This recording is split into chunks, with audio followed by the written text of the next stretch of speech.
Hello दोस्तों, तो कैसे हो यार आप लोग। आशा करते हैं आप लोग मस्त होंगे और आपकी तैयारी भी मस्त चल रही होगी। तो जैसा कि यार हम लोग क्लास 12 फिजिक्स की तैयारी कर रहे थे और पहला चैप्टर हमारा चल रहा था वैद्युत आवेश तथा क्षेत्र। ठीक है, तो आज हम इसमें पढ़ने वाले बहुत ज़्यादा मोस्ट इंपॉर्टेंट टॉपिक गॉस की प्रमेय। गॉस की प्रमेय क्या है और गॉस की प्रमेय का डेरिवेशन कैसे किया जाता है। ठीक है, 5 नंबर का ये बोर्ड एग्जाम में आता है, तो एकदम मस्त तरीके से आज हम लोग गॉस की प्रमेय को पढ़ेंगे। ठीक है, तो यार भाई प्लीज़ वीडियो को आखिरी तक देखना और सब लोग यार कॉपी पेन निकाल लो, एकदम मस्त तरीके से बेहतरीन तरीके से पढ़ेंगे गॉस की प्रमेय को। ठीक है, तो चलो देखते हैं। और यार जो लोग चैनल पे नए हैं उनको बता देना चाहते हैं, डिस्क्रिप्शन में प्लेलिस्ट है क्लास 12 केमिस्ट्री की, क्लास 12 फिजिक्स की। अगर आप इस चैप्टर के और वीडियो देखना चाहते हो तो क्लास 12 वाली फिजिक्स पे, मतलब जो क्लास 12 फिजिक्स की प्लेलिस्ट है उस पर जाके सारे वीडियो देख सकते हो। तो चलो शुरू करते हैं। गॉस थ्योरम, गॉस की प्रमेय क्या होती है। तो देखो, अगर बात करें गॉस की प्रमेय को, देखो इसका पहले मेन पॉइंट समझते कि गॉस की प्रमेय का मेन पॉइंट क्या है, फिर इसका डेरिवेशन भी आपको के दिखाएंगे।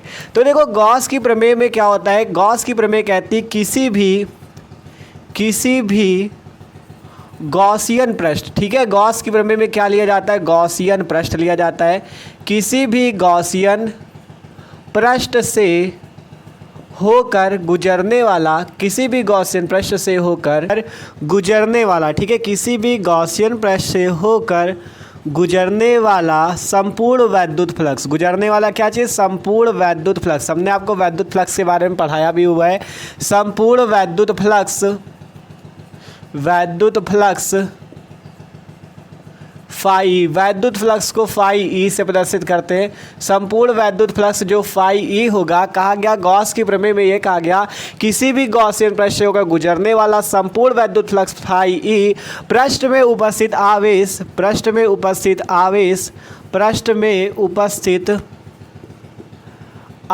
ठीक है, पृष्ठ में उपस्थित आवेश की मात्रा अगर मान लो आवेश की मात्रा Q है तो उसका 1/ε0 गुना होता है। ठीक है, 1/ε0 गुना होता है। यही आपकी गॉस की प्रमेय है। ठीक है, यही आपकी गॉस की प्रमेय है। देखो इसे इन्वर्टेड कामा में इस टाइप से बंद कर देते हैं। क्या कहा हमने, यहाँ पर आप पढ़ सकते हो, किसी भी गॉसियन पृष्ठ से होकर गुजरने वाला संपूर्ण वैद्युत फ्लक्स फाई ई पृष्ठ में उपस्थित आवेश की मात्रा Q का 1/ε0 गुना होता है। देखो गॉसियन पृष्ठ क्या होता है, मान लो टाइप से अभी जब आपको डेरिवेशन पे समझाएंगे, मान लो इस टाइप से कोई आपके पास गॉसियन पृष्ठ है। ठीक है, और इस पे एक बिंदु O है जिस पे +Q आवेश स्थित है। ठीक है, कहा गया किसी भी गॉसियन पृष्ठ होकर गुजरने वाला वैद्युत फ्लक्स, मान लो इससे गुजरने वाला वैद्युत फ्लक्स फाई ई हो आपके पास, और कहा गया पृष्ठ में उपस्थित आवेश, यहाँ पे देख सकते हो पृष्ठ में आवेश अगर Q हो तो ये जो आपका फाई ई होगा, पृष्ठ में उपस्थित आवेश की मात्रा Q का क्या होगा, 1/ε0 गुना होगा। और यही गॉस की प्रमेय होती है। ठीक है, किसी भी गॉसियन पृष्ठ से होकर गुजरने वाला संपूर्ण वैद्युत फ्लक्स फाई ई पृष्ठ में उपस्थित आवेश Q की मात्रा का 1/ε0 गुना होता है। ठीक है, अगर इसे फॉर्मूले से लिखना चाहो तो आपसे कहा गया किसी भी गॉसियन पृष्ठ से गुजरने वाला क्या चीज़, संपूर्ण वैद्युत फ्लक्स फाई ई। तो फाई ई लिखते, ये क्या है, वैद्युत फ्लक्स है। फाई ई जो होता है वो पृष्ठ में उपस्थित आवेश की मात्रा का क्या होता है, 1/ε0 गुना, मतलब Q × 1/ε0। यही आपकी गॉस की प्रमेय है। ठीक है, यही आपकी गॉस की प्रमेय है। सिंपल आपसे कहा गया था किसी भी गॉसियन पृष्ठ से जो गुजरने वाला वैद्युत फ्लक्स होगा जिसे फाई ई कहेंगे, या आवेश की मात्रा Q का क्या होगा, कितना गुना होगा, 1/ε0 गुना। तो Q पे क्या कर दिया, 1/ε0 का गुणा कर दिया। और बात करें यहाँ पे ε0, तो सब लोग जानते होंगे ε0 क्या है। ε0 को बोलते हैं निर्वात की वैद्युतशीलता। निर्वात की वैद्युतशीलता क्या बोलते हैं भैया, निर्वात की वैद्युतशीलता बोला जाता है, निर्वात की वैद्युतशीलता। ठीक है, ε0 क्या होता है, निर्वात की वैद्युतशीलता होती है। ये फाई ई जो होता है आपका वैद्युत फ्लक्स होता है, Q आपका आवेश होता है, ε0 को निर्वात की वैद्युतशीलता बोलते हैं। तो ये सिंपल सी गॉस की प्रमेय का जो मेन कथन है या मेन पॉइंट है, ये है कि किसी भी गॉसियन पृष्ठ से गुजरने वाला संपूर्ण वैद्युत फ्लक्स फाई ई पृष्ठ में उपस्थित आवेश की मात्रा Q का 1/ε0 गुना होता है, मतलब फाई ई बराबर Q × 1/ε0, जहाँ ε0 निर्वात की वैद्युतशीलता है। अब बात करें इसका डेरिवेशन कैसे किया जाए, कैसे हम इस फॉर्मूले को डेरिवेशन के माध्यम से प्राप्त कर पाएँ, तो अब उसको समझते हैं। ठीक है, तो अब क्या करते हैं हम लोग, इसका डेरिवेशन करते हैं कि इसका डेरिवेशन भैया कैसे किया जाए। एकदम आसान है, डेरिवेशन भी आप सीख जाओगे। ठीक है, तो यहाँ पे इधर साइड आपको डेरिवेशन करके दिखाते हैं। यहाँ पे हम लिखते हैं डेरिवेशन। ठीक है, अब इसका क्या होगा भैया, डेरिवेशन होगा। कैसे इसकी उत्पत्ति होगी इस सूत्र की, फाई ई बराबर क्यू इंटू 1/ε0 की। तो सिंपल आपको लेना क्या है, एक गॉसियन पृष्ठ लेना है। तो हम क्या करते हैं, गॉसियन पृष्ठ ले लेते हैं। गॉसियन पृष्ठ आप इस टाइप से गोलाकार की भी बना सकते हो। ठीक है, गॉसियन पृष्ठ को आप चाहो तो गोलाकार भी बना सकते हो, और आप चाहो तो इस टाइप से भी बना सकते हो। आपकी बुक पे शायद इस टाइप से बना हो। ठीक है, इस टाइप से बना हो सकता है किसी किसी की बुक पे। ठीक है, इस टाइप से। ठीक है, इस टाइप से भी किसी किसी की बुक पे बना होगा। तो इस टाइप से चाहो तो इस टाइप से बना लो, या गोलाकार चाहो तो गोलाकार बना लो। मान लो ये आपके पास गॉसियन पृष्ठ है ये। ठीक है, ये आपके पास क्या है, एक गॉसियन पृष्ठ है। ये हमारे पास है एक गॉसियन पृष्ठ। ठीक है, क्या चीज़ है भैया, गॉसियन पृष्ठ है। ठीक है, हमारे पास एक गॉसियन पृष्ठ। अब मान लो इस गॉसियन पृष्ठ पे एक बिंदु है O, और इस बिंदु O पे एक आवेश स्थित है +Q। ठीक है, इस मतलब ये जो गॉसियन पृष्ठ है इस पे एक बिंदु O है जिस पर +Q आवेश स्थित है। और मान लो ये जो पृष्ठ है आपका, जिसे गॉसियन पृष्ठ नाम दिया गया, इसका जो क्षेत्रफल है वो है A। इसका क्षेत्रफल मान लो A। ठीक है, गॉसियन पृष्ठ है, उसका क्षेत्रफल A है, और इस पे जो बिंदु O है इस पे +Q आवेश स्थित है। आप देखो, जब इसका पूरा इस गॉसियन पृष्ठ का क्षेत्रफल जो है A है, तो अगर हम यहाँ पे कोई इसका छोटा सा अवयव ले, ठीक है, इस गॉसियन पृष्ठ का अगर हम यहाँ पे इस टाइप से कोई छोटा सा अवयव लेना चाहें इस टाइप से, तो अगर छोटा सा अवयव मतलब इस पूरे गॉसियन पृष्ठ, मान लो गॉसियन पृष्ठ इतना बड़ा है, इसका क्षेत्रफल ये है, तो आप अगर उसका छोटा सा अवयव लोगे तो उसका क्षेत्रफल क्या हो जाएगा, उसका क्षेत्रफल हो जाएगा DA। उसका क्षेत्रफल क्या हो जाएगा, DA हो जाएगा।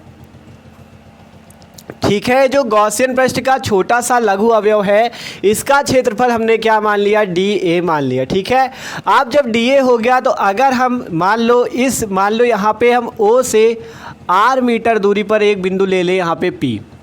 O से यहाँ पे R मीटर दूरी पर एक बिंदु ले लें P। ठीक है, O से क्या किया, R मीटर दूरी पर हमने एक बिंदु P ले लिया। यहाँ पे ये वाला बिंदु हमने मान लिया क्या, P मान लिया, ये बिंदु।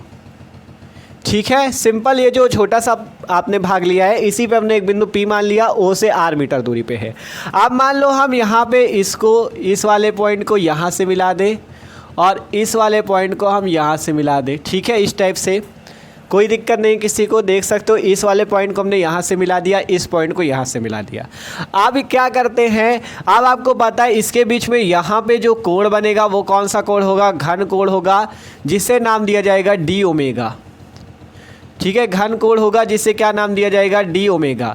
हमने घन कोण के बारे में आपको पढ़ाया हुआ है इससे पहले वाले वीडियो पे, जिसने नहीं पढ़ा डिस्क्रिप्शन में प्लेलिस्ट है फिजिक्स की, उस पे जाके घन कोण पढ़ सकते हो, घन कोण क्या होता है। ठीक है, तो यहाँ पे आपका एक कोण बनता है जिसे घन कोण नाम दिया जाता है, और उसे ओमेगा से प्रदर्शित करते हैं, W नहीं ओमेगा है, D ओमेगा। ठीक है, अब बात करें, मान लो इस बिंदु P पे ये जो आपका DA है और वैद्युत क्षेत्र है, मान लो यहाँ पे वैद्युत क्षेत्र जो आपका E वेक्टर है, और जो आपका क्षेत्रफल ये DA है, ये यहाँ पे थीटा कोण पर स्थित है। ठीक है, यहाँ पे देखो छोटा सा बना है, आप लोग देख लेना सही से। ठीक है, ये आपका जो वैद्युत क्षेत्र E वेक्टर है, और जो आपका मान लो क्या है आपका वो क्षेत्रफल DA, ये मान लो यहाँ पे थीटा कोण पर स्थित है। ठीक है, DA और वैद्युत क्षेत्र E जो है वो आपके थीटा कोण पर स्थित है। ठीक है, तो ये सिंपल सी बात है। ये अब आपका चित्र कंप्लीट। एक बार फिर से समझ लो क्या चीज़ चित्र पे करना है। सबसे पहले एक गॉसियन पृष्ठ लेना है। अब उस गॉसियन पृष्ठ पे एक बिंदु O लेना है जिस पे मान लो +Q आवेश स्थित है। O से R मीटर दूरी पे एक बिंदु P होगा, और वहाँ पे हमने क्या लिया होगा, एक छोटा सा भाग लिया होगा इस गॉसियन पृष्ठ का जिसका क्षेत्रफल होगा DA। ठीक है, और क्या होगा, और आपका उसी बिंदु P पे मान लो ये आपका यहाँ पे आपको लिख देना है, यहाँ पे E करना है वैद्युत क्षेत्र। मान लो उसी बिंदु E आपका P पर क्या है, DA और E वैद्युत क्षेत्र जो है वो थीटा कोण पर है। ठीक है, जो वैद्युत क्षेत्र E है और जो आपका क्या है, आपका क्षेत्रफल DA वो क्या है, थीटा कोण पे स्थित है, वो थीटा कोण पे स्थित है।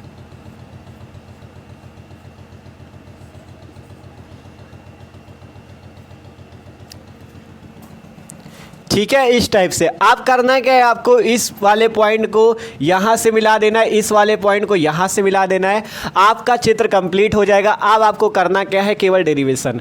अगर आप लोग यहाँ पे कुछ अपनी भाषा पे लिखना चाहो, क्योंकि डेरिवेशन जो करना होता है ना 5 नंबर तब मिलेंगे जब यहाँ पे आप अपनी भाषा में कुछ लिखोगे कि हमने यहाँ पे क्या रचना की है, कैसे चित्र बनाए, चित्र में क्या बनाया, वो आप जरूर लिखा करो, क्योंकि डेरिवेशन में जब वो लिखोगे तभी एग्जामिनर आपको फुल पे फुल नंबर देगा। तो लिखते हैं, माना एक गॉसियन पृष्ठ है। जो चीज़ यहाँ पे आपने चित्र में बनाया वही चीज़ आपको लिख देना है। लिखते हैं, माना एक गॉसियन पृष्ठ है, एक गॉसियन पृष्ठ है, या आप कह सकते हो एक बंद पृष्ठ है। ठीक है, बंद पृष्ठ लिखो या गॉसियन पृष्ठ लिखो। माना एक गॉसियन पृष्ठ है जिस पर एक बिंदु O है, जिस पर, सिंपल वही चीज़ लिखना है जो चित्र में बनाओ, अपने भाषा में लिख दो। जिस पर एक बिंदु O है, जिस पर एक बिंदु O है, ठीक है, तथा इस पर प्लस Q आवेश स्थित है, इसी बिंदु O पर, तथा इसी बिंदु O पर प्लस Q आवेश स्थित है, प्लस Q आवेश स्थित है, आवेश स्थित है। ठीक है, प्लस Q आवेश स्थित है। O से R मीटर दूरी पर, यही से लिखो, O से R मीटर दूरी पर एक बिंदु P है, R मीटर दूरी पर एक बिंदु P है, एक बिंदु P है, जिस पर वैद्युत क्षेत्र E वेक्टर तथा वेक्टर क्षेत्रफल A वेक्टर, ठीक है, तथा वेक्टर क्षेत्रफल DA वेक्टर जो है भैया वो थीटा कोण पर कार्यरत है। DA वेक्टर थीटा कोण पर कार्यरत है। ठीक है, थीटा कोण पर कार्यरत है। इस टाइप से आपको सिंपल अपनी भाषा में लिख देना है। ठीक है, क्या किया, लिख दिया, माना एक गॉसियन पृष्ठ है जिस पर एक बिंदु O है, O पर क्या है, प्लस Q आवेश स्थित है। O से R मीटर दूरी पर एक बिंदु P है जिस पे आपका वैद्युत क्षेत्र E वेक्टर तथा वेक्टर क्षेत्रफल DA वेक्टर थीटा कोण पर कार्यरत है। अब क्या करेंगे, अब आपको नीचे से इसका डेरिवेशन करना शुरू करना है। ठीक है, अब आपको क्या करना है, नीचे से डेरिवेशन करना शुरू करना है। ठीक है, तो आप डेरिवेशन करते हैं। तो देखो यार, इस जो हमने यहाँ पे थ्योरी लिखा है, ये जो आप अपनी भाषा में लिखोगे इसे आपको अपनी भाषा में लिखना है। नोट करना चाहो तो नोट कर लो, क्योंकि हम इसे इरेज कर देंगे, नहीं डेरिवेशन इतने में आ नहीं पाएगा। तो डेरिवेशन हम यहाँ से करना स्टार्ट करेंगे, इसको इरेज कर देते जो थ्योरी लिखी है। ठीक है, तो इसको नोट कर लो या स्क्रीनशॉट कर लो।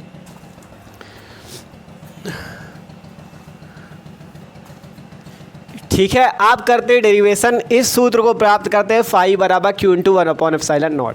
तो देखो सबसे पहले हम क्या करते हैं, ये जो प्लस Q आवेश है, इस प्लस Q आवेश के कारण इस बिंदु P पर वैद्युत क्षेत्र की तीव्रता निकालते हैं। लिखते हैं प्लस Q आवेश, ये जो प्लस Q आवेश लिखते हैं, प्लस Q आवेश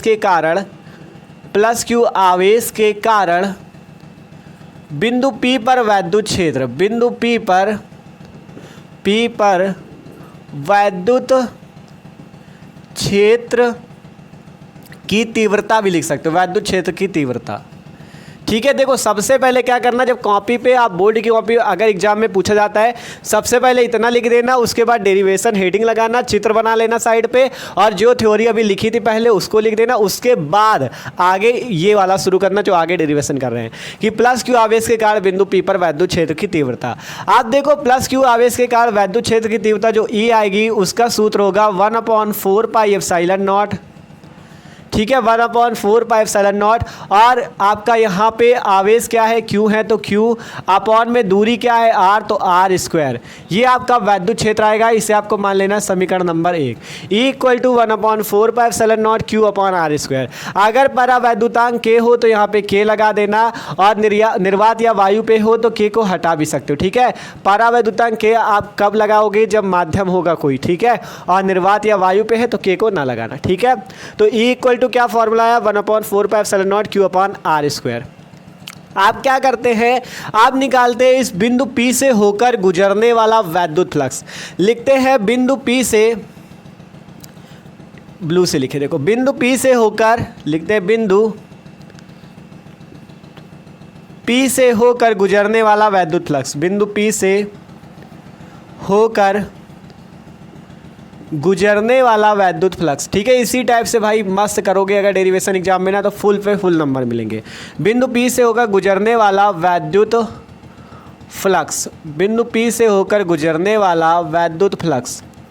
आप जब हम लोग बिंदु P से होकर गुजरने वाला वैद्युत फ्लक्स निकालेंगे तो वो कितना आएगा, वो आएगा d फाई ई, वो d फाई ई आएगा। d फाई ई इसलिए आएगा क्योंकि यहाँ पे क्षेत्रफल भी dA है, इसलिए वैद्युत फ्लक्स आएगा d फाई ई।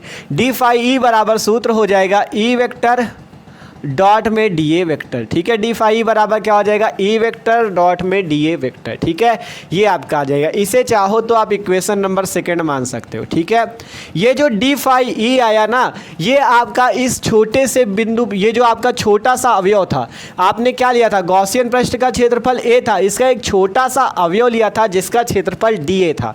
तो उसी बिंदु P से होकर गुजरने वाला वैद्युत फ्लक्स निकाला, और बिंदु P कहाँ पे है, जहाँ पे क्षेत्रफल dA है। इस कारण से d फाई ई बराबर हुआ E vector dot dA vector. ठीक है, अब क्या करते हैं, ये जो निकला इस छोटे से भाग के लिए निकला। ध्यान से समझो, बिंदु P कहाँ है, इस छोटे से भाग पर है, तो इसलिए ये क्या निकला, छोटे से भाग का वैद्युत फ्लक्स। हमें क्या चाहिए, संपूर्ण वैद्युत फ्लक्स। कहा गया ना संपूर्ण वैद्युत फ्लक्स, मतलब कि पूरे गॉसियन पृष्ठ का। तो लिखते हैं संपूर्ण गॉसियन पृष्ठ से, लिखते हैं भैया संपूर्ण गॉसियन पृष्ठ से गुजरने वाला, संपूर्ण गॉसियन पृष्ठ से गुजरने वाला वैद्युत फ्लक्स, पृष्ठ से गुजरने वाला वैद्युत फ्लक्स। ठीक है, हम लोग संपूर्ण गॉसियन पृष्ठ से गुजरने वाला वैद्युत फ्लक्स निकालेंगे, वाला वैद्युत फ्लक्स। ठीक है, संपूर्ण गॉसियन पृष्ठ से गुजरने वाला वैद्युत फ्लक्स। संपूर्ण गॉसियन पृष्ठ से गुजरने वाला वैद्युत फ्लक्स क्या आएगा, वो आएगा फाई ई। वो क्या आएगा, फाई ई आएगा। तो फाई ई बराबर आपको क्या करना है,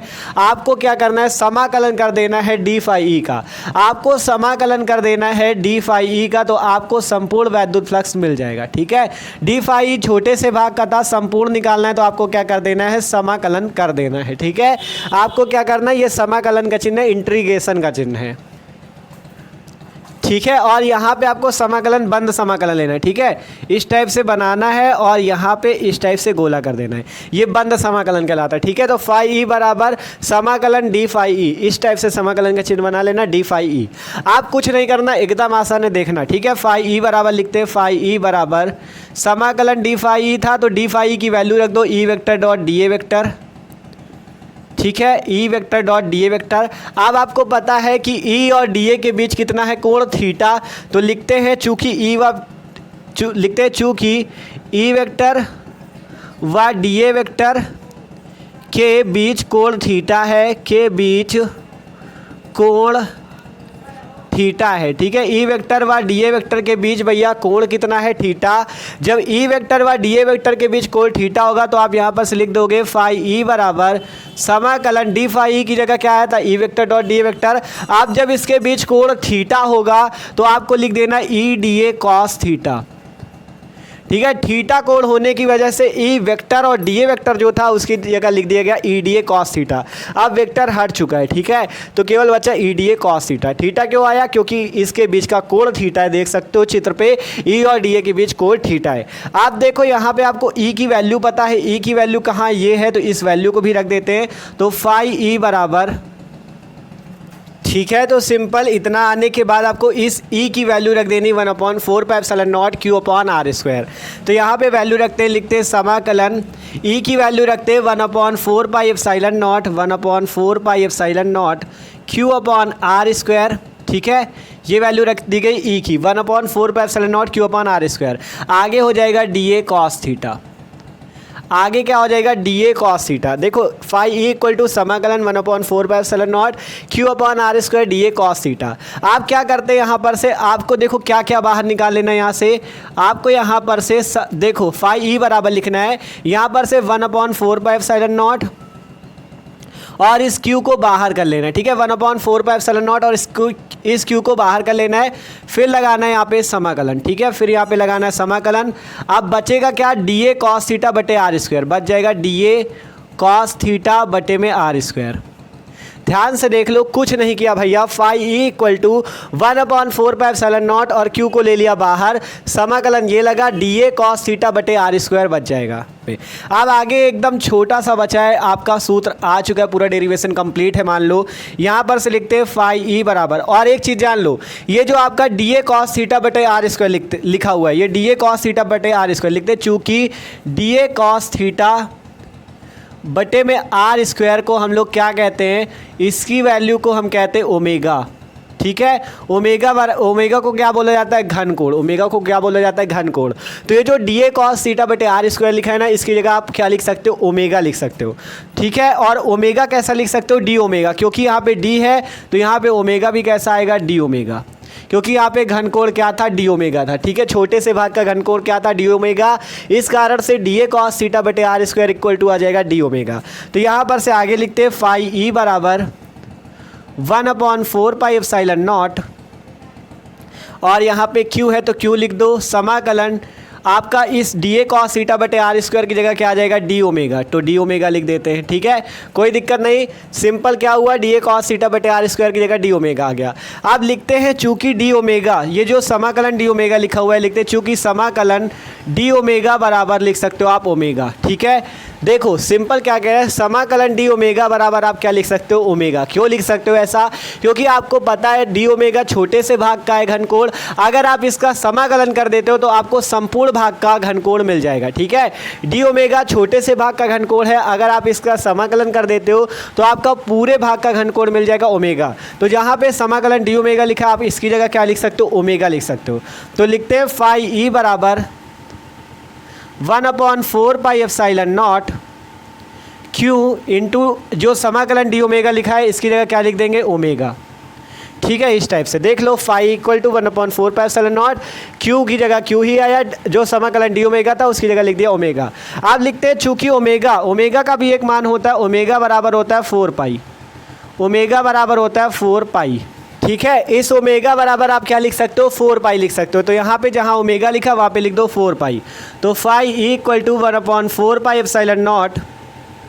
ठीक है, Q इंटू ओमेगा की जगह लिख दो 4π, और देखो ये 4π कहाँ से आया, आपको अगर ना पता हो तो बता रहे आपसे, जब आपको घनकोण पढ़ाया था, डिस्क्रिप्शन में प्लेलिस्ट है, जो लोग नहीं पढ़े वो जाके प्लेलिस्ट पे वीडियो देखो घनकोण वाला, उस पर ये फार्मूला भी आपको बताया था कैसे आया, ये फार्मूला भी बताया था ओमेगा बराबर 4π कैसे आया। ठीक है, तो यहाँ पे सिंपल ओमेगा की जगह 4π लिख दिया, 4π से 4π हो जाएगा कैंसिल, बचेगा फाई ई बराबर Q, और बटे में क्या बच जाएगा, ये वाला एप्सिलॉन नॉट। तो फाई ई बराबर Q बटा एप्सिलॉन नॉट, यही है गॉस की प्रमेय, फाई ई बराबर Q/ε0, यही है गॉस की प्रमेय। ठीक है, आप इसे ऐसे भी लिख सकते हो, फाई ई बराबर Q इंटू 1/ε0।